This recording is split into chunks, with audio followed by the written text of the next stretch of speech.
మాఘపురాణము 2వ అధ్యాయము. దిలీప మహారాజు వేటకు బయలుదేరుట. దిలీపుడను మహారాజు అనేక యజ్ఞ యాగాది క్రతువులు నొనర్చిన గొప్ప పుణ్యాత్ముడు. అతడు తన రాజ్యమందలి ప్రజలను తండ్రి వలె అన్ని విధముల కాపాడుచుండెను.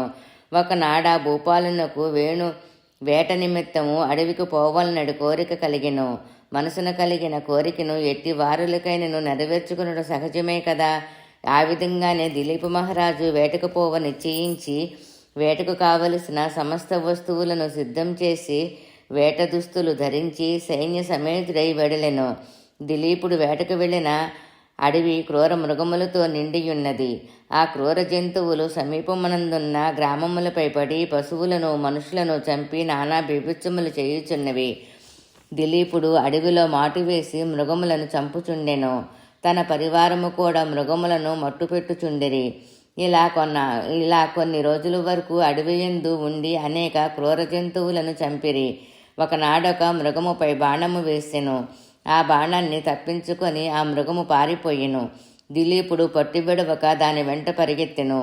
ముందు మృగం, వెనక దిలీపుడు, అతని వెనక పరివారము పరిగెడుచుండగా ఆ మృగము ఒక కీకారణ్యమున ప్రవేశించెను. అప్పటికి దిలీపుడు అలసిపోయినందున దాహం చేత నాలుక ఎండిపోతున్నది. నీటి కొరకు పరివారమంతా వెతుకుచుండరి. అదృష్టం కొలది ఆ సమీపంలో ఒక సరస్సు కనిపించింది. దానిని చూచి సంతోషపడి దిలీపుడు సరస్సును సమీపించెను. ఆ సరస్సు అంతులేని తామర పువ్వులతో నిండి అతి మనోహరముగా నుండెను. దిలీపుడు అతని పరివారము తృప్తి తీరా నీరు త్రాగిరి. గట్టుపైన ఉన్న వటవృక్షం క్రింద అలసట తీర్చుకొనుచుండగా దిలీపుడు వేటలో చెల్లాచెదురుగా తరిమివేసిన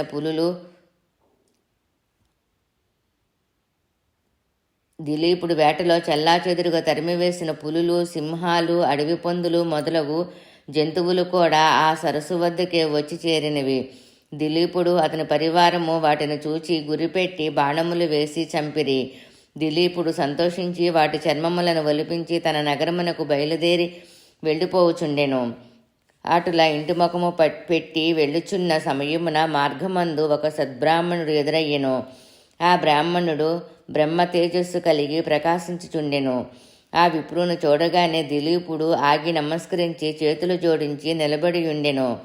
ఆ బ్రాహ్మణుడును క్షణమాగి ఆ రాజును గాంచి ఇతని ముఖవర్చేసు చూడగా గుణవంతుని వలె ఉన్నాడు, ఇతనికి ఏదైనా ఉపకారము చేయుట మంచిది అని మనసులో తలిచి, మహారాజా, శుభకరమైన ఈ మాఘమాసములో సరస్సు దగ్గరలో ఉన్న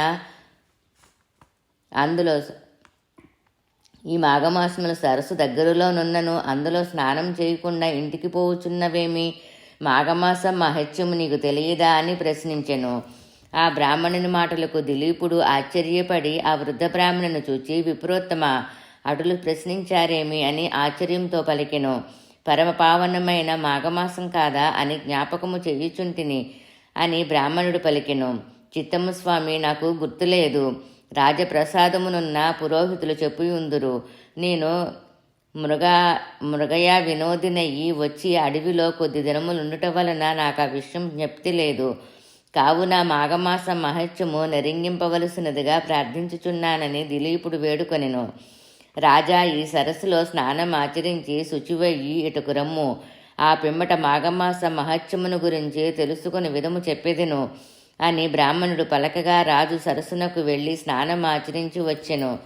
ఆ బ్రాహ్మణుడు దిలీపును దీవించి, రాజా, సూర్యవంశపు గురువైన వశిష్ఠుల వారు అప్పుడప్పుడు మీ కడకు వచ్చుచుండను కదా.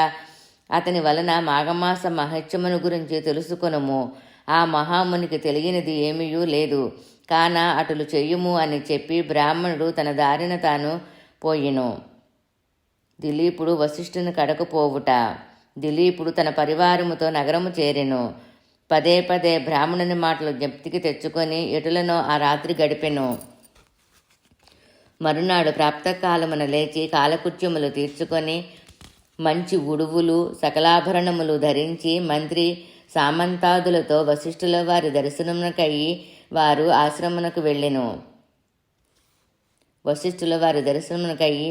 ఆశ్రమమునకు వెళ్ళెను. ఆ సమయములో వశిష్ఠుల వారు తపమాచరించుకొనుచున్నారు. శిష్యులు వేదపఠనము గావించుచున్నను. దిలీపుడు ఆ దృశ్యమును చూచి వారికి తపోభంగము కలగనీయరాదని కొంత తడువు వేచి యుండెను. దిలీప మహారాజుకు వశిష్ఠుల వారు గురుతుల్యులు, అందుచే గురుభక్తి మికుటముగా నుండెను. మరికొంతసేపటికి వశిష్ఠుడు తపస్సు నుండి లేచి రాజును కుశల ప్రశ్నలు అడిగి ఉచితాసనముపై కూర్చుండబెట్టి వచ్చిన రాజును కారణమేమని అడిగెను. దిలీపుడు వశిష్ఠునితో, ఋషిసత్తమ, తమ వలన నేను అనేక రాజధర్మములు పురాణేతిహాసములు విని సంతుష్టుడనైతిని. కానీ మాఘమాస మహత్యమును కానీ దాని ధర్మములు కానీ తెలియనందున ఆ విషయములు తమ నుండి తెలుసుకొనగోరి తమ వద్దకు వచ్చి తిని. కానీ పరమపావనము మంగళప్రదము అయిన మాఘమాస మహత్యమును వివరించవలసినదిగా కోరుచున్నాను అనెను. అవును మహారాజా, నీవు కోరిన కోరిక సమంజసమైనదే. మాఘమాసము యొక్క మాహత్యము ప్రతి ఒక్కరూ తెలుసుకొని తరించవలసిన ఆవశ్యకత ఎంతయునూ కలదు. మాఘమాసము యొక్క మాహత్యమును వర్ణింప నాకు కూడా శక్యము కాదు. ఇతర దినములలో చేయు క్రతువులు కానీ యాగములు కానీ ఇవ్వనంత ఫలము కేవలము మాఘమాసములో చేయునది స్నానము వలన గొప్ప ఫలము కలుగును. అటువంటి ఫలమునిచ్చు మాఘమాసము అన్ని విధముల శుభప్రధానమైనది. కాన ఈ మాఘమాసమునందు చేయు నదీ స్నానము వలన మనుజుడు పుణ్యాత్ముడు అగుచున్నాడు. అంతే కాదు, మాఘమాసము అన్ని విధాల పుణ్యప్రధానమైనది. అంతేకాక పుణ్యకార్యములు వలన స్వర్గలోకి ప్రాప్తి తాత్కాలికముగా కలుగును. కానీ మాఘమాసములో సంపాదించిన ఫలము వలన శాశ్వత స్వర్గలోక ప్రాప్తి కలుగును. ఇంతకన్నా మహత్తు కలది మరొకటి లేదు. మాఘమాస పురాణము 2వ అధ్యాయము సంపూర్ణం.